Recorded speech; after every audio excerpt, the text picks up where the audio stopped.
Booth যার জয় তার 26-এর টার্গেটে নয়া ফর্মুলা তৃণমূলের। রাজ্যের 80,499 বুথেই নজর এই মুহূর্তে ঘাসফুলে। 15 থেকে 20,000 বুথে বিশেষ নজর দিতে জেলা নেতৃত্বকে নির্দেশ। বাংলার সব বুথে সংগঠনের ভিত মজবুতে জোর দেওয়া হচ্ছে। 21-এর ধাঁচেই ফের বুথ ভিত্তিক সম্মেলনেরও ভাবনা।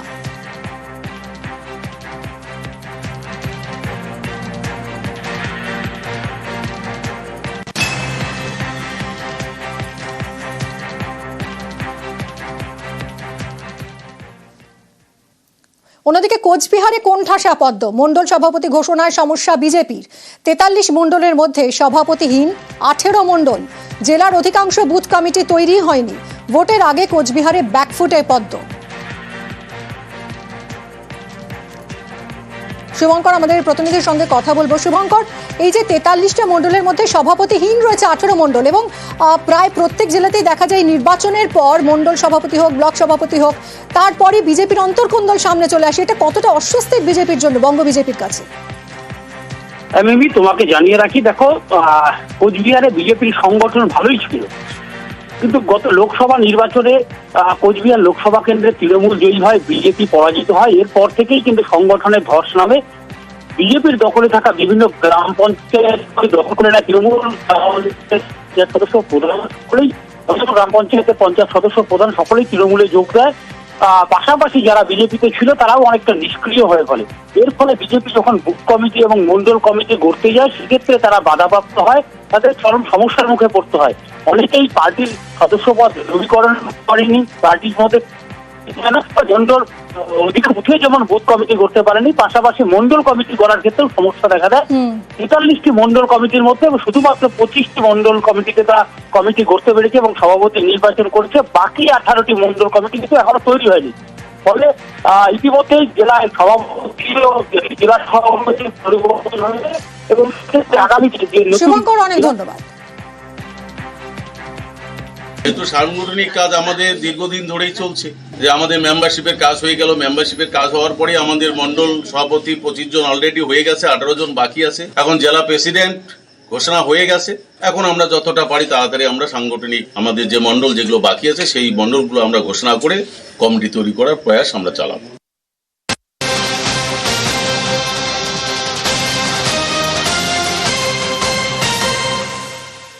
বাঁকুড়াতেও বিজেপির কুণ্ডল প্রকাশ্যে। বিষ্ণুপুরে মণ্ডল সভাপতির বিরুদ্ধে প্রকাশ্যে ক্ষোভ। মণ্ডল এক সভাপতির বিরুদ্ধে প্ল্যাকার্ড নিয়ে বিক্ষোভ। তৃণমূলের সঙ্গে মণ্ডল সভাপতি আতাতের অভিযোগ। গোষ্ঠীদ্বন্দ্বের কথা অস্বীকার জেলা বিজেপি নেতৃত্বে। বিজেপি মুছে যাবে বলে কটাক্ষ জেলা তৃণমূলের।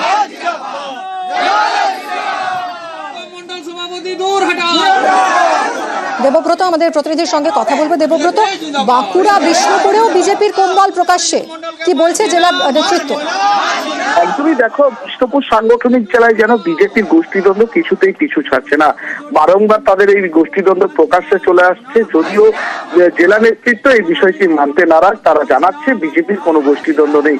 তোমাকে জানাবো যে 16ই ফেব্রুয়ারি চলতি বছরে বিজেপির মণ্ডল সভাপতির যে লিস্ট, সেই লিস্ট প্রকাশ্যে আসে। তারপরেই বিষ্ণুপুর সাংগঠনিক জেলার যে বিষ্ণুপুর মণ্ডল 4 সভাপতি রয়েছে তার বিরুদ্ধে মানছি না মানব না পোস্টার করেছিল। তারপরে জেলায় জেলায় বিজেপির গোষ্ঠীকুণ্ডল সামনে চলে আসছে। 26-এর ভোটের আগে এটা কতটা চিন্তা বাড়াবে বিজেপির? একদমই, দেখো, যে বিক্ষুব্ধ বিজেপিরা রয়েছে তারা জানাচ্ছে এই যে মণ্ডল সভাপতি, এই মণ্ডল সভাপতি থাকলে যেমন দলীয় কর্মীরা দূরে সরে যাচ্ছে, সেখানে দাঁড়িয়ে নেতৃত্ব, অর্থাৎ যে নেতৃত্বদের মধ্যে যদি বন্ডিং না থাকে, তাদের সক্রিয়তা যদি না থাকে, সেখানে তারা ভোট কিভাবে করবে?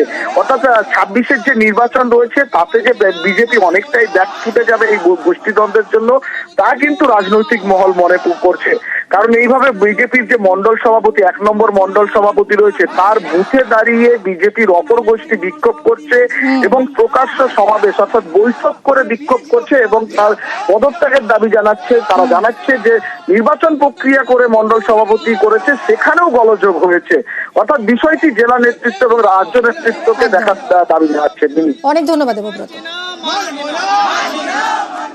এখন যিনি মণ্ডল সভাপতি তিনি তৃণমূলের সঙ্গে সেটিং করে আমাদের কর্মীদেরকে, বিষ্ণুপুর ওয়ানের যে কর্মীদেরকে কাউকে পাত্তা দেয় না বা তাদের সাথে সেটিং করে আমাদের কর্মীদেরকে না ডেকে নিজের মতো করে চালায়। মণ্ডল সভাপতির বুথ 19 নম্বর বুথে এসে আমরা বিক্ষোভ জানাচ্ছি।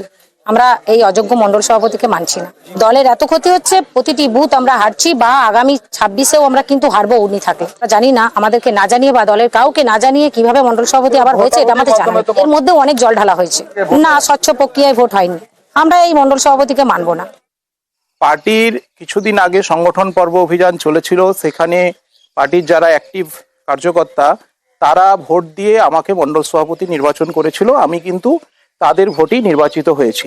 অতএব মানবে না বা চলবে না, হচ্ছে না, এগুলো দেখুন, এগুলো পার্টির অভ্যন্তরীণ বিষয়ে বসে কথা বলা যায়, কারণ পার্টির সবাইকে তো আর সমানভাবে পদ দেওয়া সম্ভব না। এই কিছু মানুষ পদের জন্য এসব নোংরামি করে, কিন্তু এগুলো কোনো ব্যাপার না। এগুলো আমরা দলীয়ভাবে যারা এইসব সমস্যার সৃষ্টি করছেন, আমরা আগামী দিনে তাদের সাথে বসে এগুলো মিটিয়ে নেওয়ার চেষ্টা করব। এটা ঠিক বিক্ষোভ নয়, এগুলো মান অভিমানের ব্যাপার আছে। কি কোনো সমস্যা থাকে তবে জলের মধ্যে সেটা মিটিয়ে নেওয়া যাবে, এর মধ্যে অসুবিধার কিছু নেই। যদি কারোর কোনো ক্ষোভ বিক্ষোভ থাকতেই পারে, সব জিনিস তো আর সবসময় যে বিচাররূপে চলবে এরকম ব্যাপার নয়। তবে এটা গোষ্ঠীদ্বন্দ্বের আকারে বলা ঠিক নয়, গোষ্ঠীদ্বন্দ্ব নয়, মান অভিমানের কোনো একটা ব্যাপার বটে। নতুন জেলা সভাপতির নাম ঘোষণার পরেই বিজেপিতে ক্ষোভ, একাধিক জায়গায় দলীয় কর্মীদের ক্ষোভ। বিক্ষোভের পিছনে তৃণমূলের হাত, দাবি বিজেপির রাজ্য সভাপতি সুকান্ত মজুমদারের। দলীয় ক্ষোভকে গুরুত্ব দিতে নারাজ সুকান্ত মজুমদার। নিচ থেকে উপরতলা বিজেপি পুরোটাই দ্বন্দ্বে ভরা, পাল্টাতোপ কুণাল ঘোষের। কতগুলো বিক্ষোভ আমার মনে হয় তৃণমূল কংগ্রেস স্পন্সর্ড আছে। আমার কাছে যা খবর, 2-1টা জায়গায় ছাড়া এরকম কোনো ঘটনা ঘটেনি। তৃণমূল কংগ্রেস করানোর চেষ্টা করে অনেক জায়গাতে। আর যদি কারো কোথাও বিজেপির মধ্যে কিছু ক্ষোভ থাকে, তাদেরকে বলবো এসে রাজ্য নেতৃত্ব এবং কেন্দ্রীয় নেতৃত্ব তো কথা বলার জন্য আমাদের পার্টিতে সবসময় ওপেন থাকে, গিয়ে কথা বলুন, আপনাদের অভিযোগ যা আছে জানান, পার্টি অবশ্যই ভাবনা চিন্তা করবে। সভাপতি ঘোষণা হচ্ছে বিজেপির, মানছে না বিজেপি, বিক্ষোভ দেখাচ্ছে বিজেপি, বলছে তৃণমূল। তাহলে তৃণমূলের এত ক্ষমতা যে বিজেপির মধ্যে ঢুকে তাদের সংগঠনটা তৃণমূল কর্মীরা স্থানীয় তারা চালান। দিলীপ ঘোষ বনাম সুকান্ত মজুমদার, দিলীপ ঘোষ বনাম শুভেন্দু অধিকারী, শুভেন্দু অধিকারী বনাম সুকান্ত মজুমদার। ফলে গোটাটাই তো আপনাদের বনামে ভর্তি। তা তাদের একটা গোষ্ঠী পদ পেলে আর একটা গোষ্ঠী বিক্ষোভ দেখাচ্ছে, তো তৃণমূল কি করবে? কে হবেন বিজেপির পরবর্তী রাজ্য সভাপতি, এই নিয়ে এখন জোর জল্পনা। এখনো পর্যন্ত দুজনের নাম শোনা যাচ্ছে, তবে আরো একাধিক নাম উঠে আসার সম্ভাবনা রয়েছে। 43 জন জেলা সভাপতির নাম চূড়ান্ত হলেই বিজেপির রাজ্য সভাপতি নির্বাচন হবে। এ মাসের শেষে বঙ্গ সফরে আসছেন অমিত শাহ। বছর ঘুরলেই রাজ্যে বিধানসভা নির্বাচন, তার আগে রাজ্য বিজেপির সাংগঠনিক নির্বাচন, জেলা সভাপতি ঘোষণার পর রাজ্য সভাপতি নির্বাচন। কে হবেন বঙ্গ বিজেপির পরবর্তী সভাপতি? লড়াইয়ে আপাতত দুজনের নাম শোনা যাচ্ছে।